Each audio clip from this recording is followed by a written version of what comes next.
আমি আজকে জামাতের আমির হিসাবে এখানে কথা বলতে আসিনি।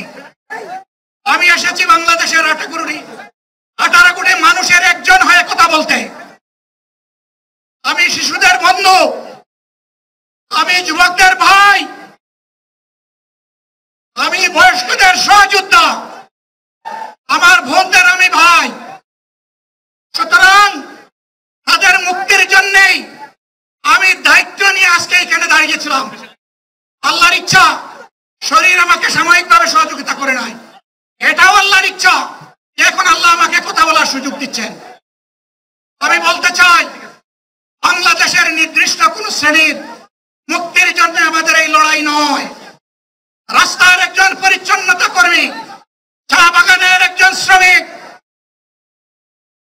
রক্ত পানি করা ঘাম জড়ানো আমার একজন রিক্সা চালক ভাই, মাঠে ময়দানে বাংলাদেশের মানুষের মুখে যারা এক মুঠো হাত তুলে দিতে চায়, আমার সেই কৃষক বন্ধুটি, আমি তাদের হয়ে আজকে এখানে কথা বলতে এসেছি। আমি কোন অভিজাত শ্রেণীর হয়ে এখানে কথা বলতে আসিনি। আল্লাহ তাআলা আরো শেষ মেহেরবানি, আজীবন সকল রক্ত চক্ষুকে উপেক্ষা করেছি।